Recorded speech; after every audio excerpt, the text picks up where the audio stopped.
Hi everyone, I'm back again. It is Matt Friedman. We are here to talk about your resume. Super important document, key to you getting job interviews and moving forward to the next stage of your career. I know there's a lot of interest in this. We're going to jump in. Quick heads up, below the video there's a link to a summary document that's going to go over everything I talk about here, including a few more things. It's going to go into a bit more detail. All right. Now we're going to jump in. So, starting off with our fundamentals of what a resume is and what its overall objective. I know a lot of people think of a resume as being a document chronicling the timeline of your career. That is part of what it is. Mostly what a resume is, though mostly its objective, it is an ad. You are advertising yourself as the specific talent solution for a problem at your target company. They are looking for a really kick-ass environment artist. You're advertising yourself as the specific kind of kick-ass environment artist that they're looking for. Now, importantly, like any ad, it does not have a lot of time to work. It's got to make a quick impression. General rule of thumb is that your resume has got 5 seconds to make an impact. Hiring managers are generally very busy. They do not read resumes, they scan them. They got a lot of these to go through, so they know what they're looking for. If they don't start to see that within the 5 seconds they're scanning your resume, they're going to move on to someone else. I would even say 5 seconds is being a little generous. You probably have even less than this, but don't worry. Part of this video is to show you how to approach your resume so that you're getting their attention in that short amount of time. So what we're going to be focused on is a clear, concise resume that directly communicates you as exactly what they're looking for. So to start, really good way of approaching your resume, just kind of basics here is when you're working on your resume, open a couple of windows. One window, the job listing. That'll have, the job, what they're looking for. Another window, open up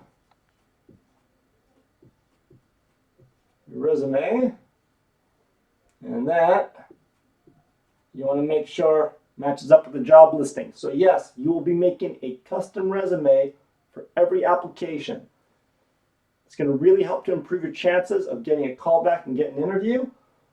The hiring manager, they know what they're looking for. They want to see that mirrored on the resume. Your resume should match up what's being asked for in the job description.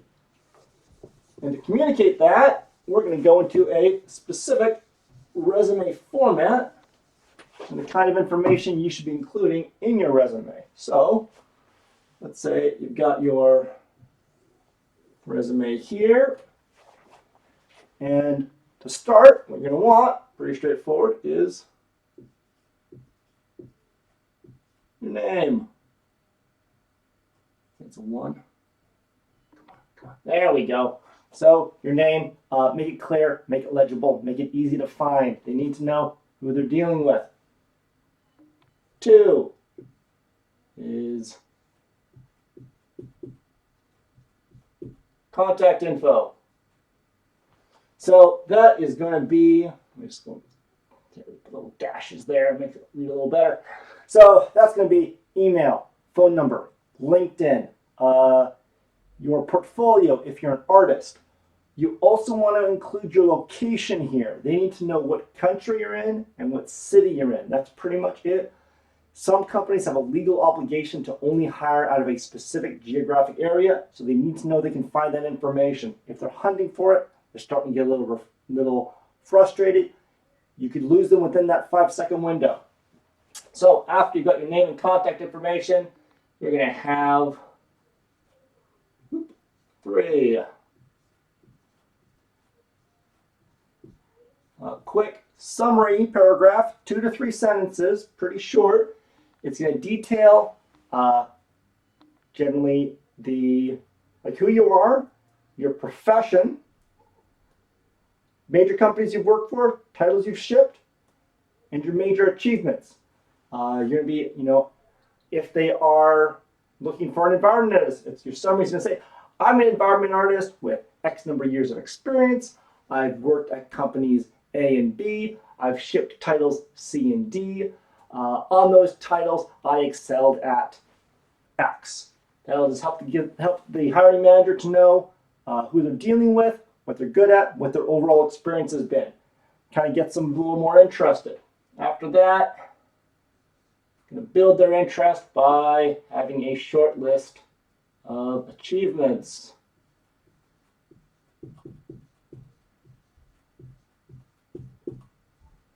Really, you just want to have 2 or 3 achievements, just further reinforcing that you are someone who does really kick-ass work, and look at all these amazing problems that you've solved on other projects at other companies. Don't they want to hire you so you can be solving these kind of problems for them? After your achievements, we're going to get into the bulk of your resume. Oh, that is not what I wanted. There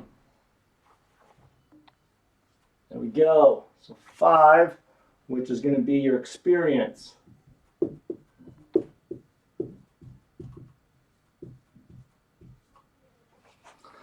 So this is the bulk of your resume. This is where you're going to detail where you worked, how long you worked there, your role at the company, the projects you worked at. You also want to detail engines that you used. It's a really important thing. Generally, a lot of hiring managers are looking for experience with specific engines. So then, in your experience, you also, once you've listed out all those things, you want to have 2 or 3 additional achievements. So going into where you solved major problems or delivered value, and you want to make that as specific and detailed as possible while still being relatively straightforward and clear. If this goes on for too long, they will stop reading it. You need to make it short, to the point, but impactful. All part of the resume challenge, so to speak. So, last thing you're going to have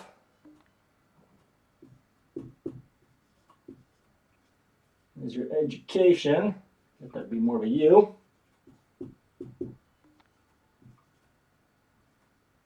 So generally you want to close your education.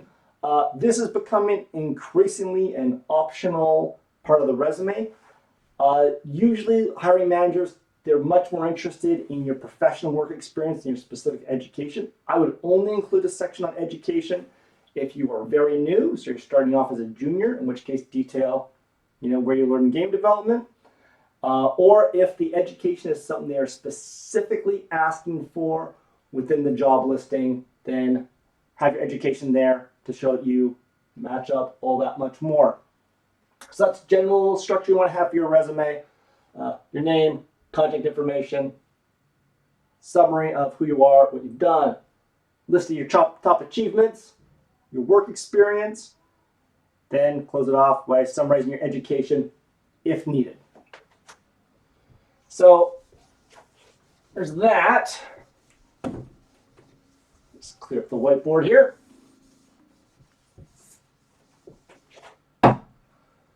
So that's kind of the fundamentals of your resume. Once again, just to reinforce, your resume is about advertising you as a solution to the hiring manager's specific talent deficit as clearly and efficiently as possible. You need your resume to be clear, sharp, legible. Generally, I recommend don't have anything over 2 pages. If you can get it down to 1 page, that's great. If you need 2 pages, use them. Don't allow it to go into 3 pages. Even if you got to clip some of your work history, that's fine. Keep it focused on these specific skills they're looking for. The last thing I want to get, a couple more topics I want to touch on really quickly. Come on.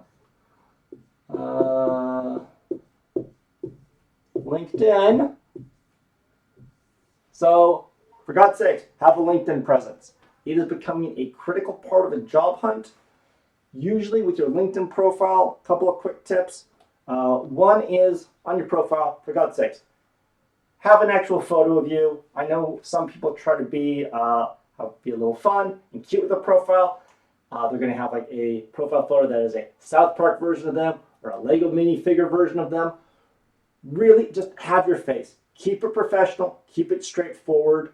That is going to help to reassure the hiring manager of your overall professionalism. It helps them get a bit of a better connection there. So, here we go. Use actual photo. And for that, generally what you want is for your LinkedIn profile to match what is on your resume. It will be a more generic version of what's in your resume because your LinkedIn profile doesn't apply for a specific role. It's a general work history / advertisement. So match your resume.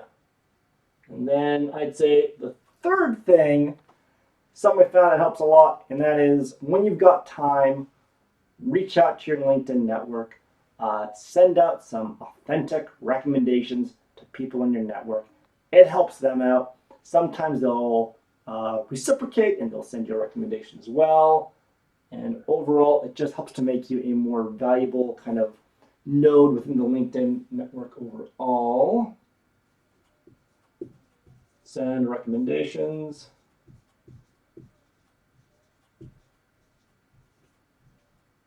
Come on.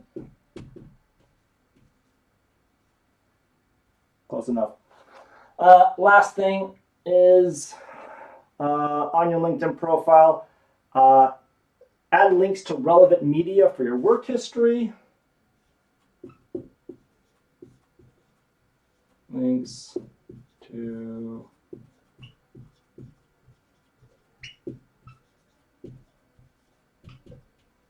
gameplay highlights, game trailers. If you've got a video version of your portfolio, have that on there as well. Just make it really easy to find. So that's it for LinkedIn. Use an actual photo. LinkedIn should generally match your resume. Send out recommendations when you got time. Make sure they're authentic, genuine recommendations, for God's sakes. And then include links to relevant media for your work history. And last thing we're going to go over, we are totally in the home stretch here, which is great. This is about my 15th attempt at this video. It's been a bit of a slog. Last thing is cover letters.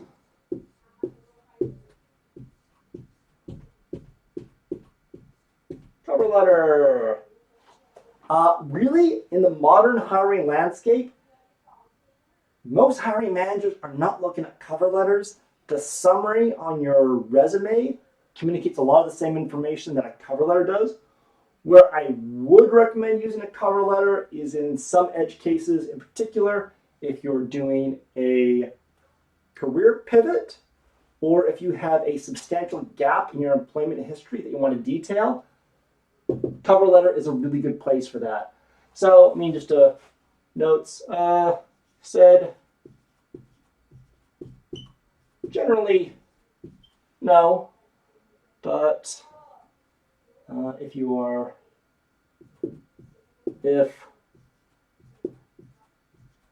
pivot or